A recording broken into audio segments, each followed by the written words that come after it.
Now, ladies and gentlemen, let's compare the liberty movement that we were just surveying there in that 3-year-old promo where we basically lay out our Declaration of Independence Part 2 against the globalists to a cross-section that I played in the first segment of the people out protesting against the election of Donald J. Trump, a bunch of hysterical Arrested Development babies who over 100 major universities that I have listed here in the last week have handed out coloring books, Play-Doh, and yes, I found several that are even giving them pacifiers.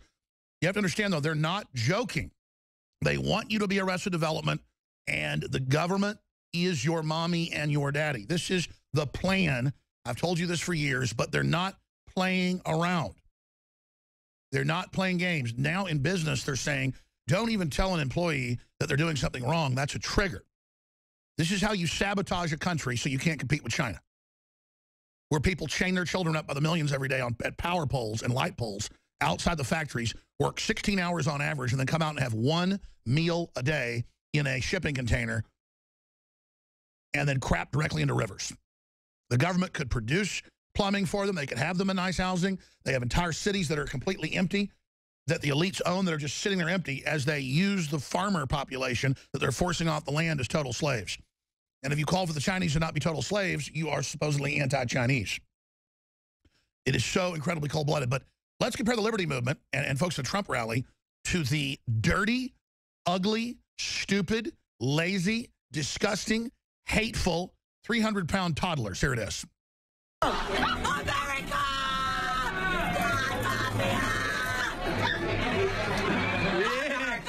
The home of the free and the land of the dead! Stop it. Total mental illness. But this is done by design. Meanwhile, Megyn Kelly is out in a big interview saying, this is the year of the bully. Leftism, political correctness, everything about it is nothing but pure, absolute bullying. She acted like a horrible bully in those debates. She is a bully. She's misrepresented everything.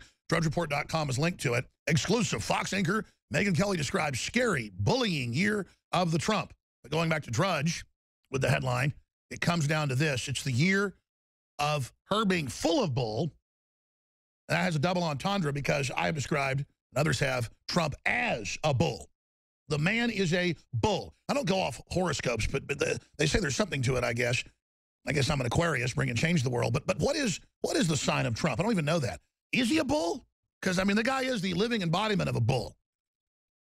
He goes to these big press dinners, dozens of them last year and a half, and they all laugh at him, call him names, call him ugly, say he's stupid. He just sits there proudly taking it. And I got to say, my kinship to Trump is this. When I know I'm right, you could have 1 billion people laughing at me, and it means nothing. It means nothing. It means zero. Because I know the truth, and I'm here trying to change their minds and actually lift them up. Okay, Trump being elected has already paid off, and then it's discredited the mainstream media, discredited the pollsters, discredited the whole corrupt system, brought the idea of Americanism, not globalism, us running our own affairs back to the fore. And that said, here it is. He talked to Putin yesterday. There's basically a transcript of the discussion released by the Russians and the United States. It's identical. DEF-CON nuclear threat reduced to safest level following Donald Trump victory. It went from DEF condition or defense condition 3 back to 5, and it was reportedly secretly already at defense condition 2. So there you go, ladies and gentlemen. That's out of the express.co.uk. Meanwhile, Trump and Putin, we will destroy ISIS together. And he says he looks forward to working with Russia and the Russian people and having a great relationship. Trump and Putin vow to tackle ISIS together as they hold breakthrough talks after billionaire's election. So we're going to get into all that. Meanwhile, George Soros met with all of his cohorts over the weekend in D.C. to figure out the new attack, and the answer came. Redouble all the standard efforts, race baiting, divide and conquer, flooding the borders, collapsing the nation, everything they always do. So that's coming up. We're also going to look at the latest attack on free speech they're now launching. Google, Facebook moved to, quote, restrict fake news and fake ads. Oh, really? 9 times out of 10, the fake ads I see in the fake news is from the Democratic Party and the Soros crowd. That's a Reuters story. Remember Amy Schumer? I just picked this on Sunday as a case point example. Put out a fake headline with a fake newspaper from the past with trimming around it with yellowed paper to fool you, with Trump saying how dumb he thinks conservatives are and how much he hates you. She later at the bottom of the article, which she knows only 10% statistically would actually get down that far, that it's, quote, fake and isn't a real quote. So she can't be sued, she thinks. This is the essence of organized fraud. Oh, but don't worry.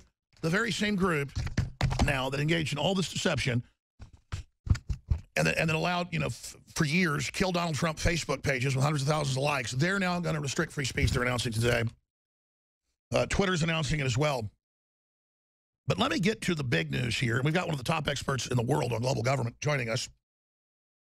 William F. Jasper, the New American Magazine. I got interviewed by the New York Times yesterday, and in the last 6 months, they've called many times. I have not called them back, not because I'm being arrogant or powerful. I told the lady, I said, listen, I don't want to be used as a prop for you to then write some article acting like you're really a journalist. The New York Times is one of the most deceptive outfits out there, only behind the Washington Post. And I said, but I'll talk to you for 20 minutes, and I did. She didn't write an article that I saw, but 3 others got written. It sounded like she was in a beehive of talking people and, typing. And she wanted to know about my conversation with Donald Trump on Friday. But then there's all these other articles. Just look at these. Again, and I'm not going to cover this because I'm in it.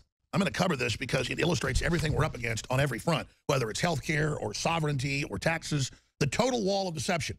Globalism, a far-right conspiracy theory buoyed by Trump. Now, globalism is the admitted planetary system being set up.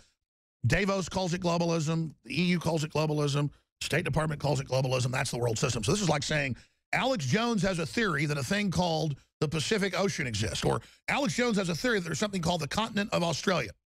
Alex Jones has a conspiracy theory that there's a species of shark called great white. Or he has a theory that there is a species called the great hammerhead. We're talking about things that exist. It's kind of like Gibbs, the Obama's former press secretary, said, listen, I was told years after the Predator drone kill program existed, everybody knows it's real, all of the news, to come out and say it doesn't exist. They all start laughing. Or, oh, if you like your daughter, you can keep it. Ha, ha, ha, that was a good one. Tell them another one. They are still doing this, hoping they can con the public back into a trance and hoping, or just never let the debate get to, hey, we don't want globalism. They just keep going, excuse me, don't know what that is. Don't confuse. It's like a stonewalling. But there are 3 articles in the New York Times, but a whole bunch of others all over the media saying it doesn't exist. These aren't the droids you're looking for. Move along. And, oh, by the way, we're all racist. So that's all they've got. Like, we don't want to be under global government. Shut up, racist. It doesn't exist. We'll be back.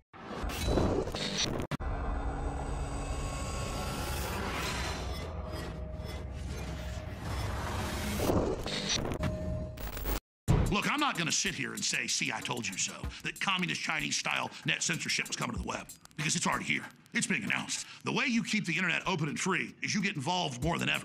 Go to Infowars.com/app. A new battleship in the fight. Infowars Live, available right now. We're looking for a crew to man it. You going to sit down and play games and be a trendy, or are you going to be part of history? Don't sit by and let the internet and free speech be stolen from you. Take action.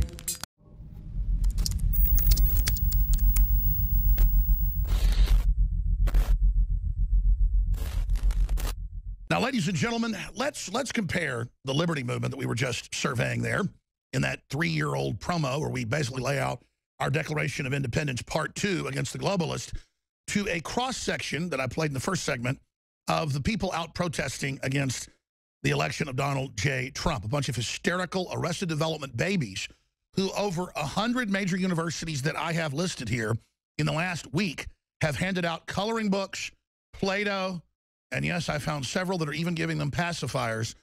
You have to understand, though, they're not joking. They want you to be Arrested Development, and the government is your mommy and your daddy. This is the plan.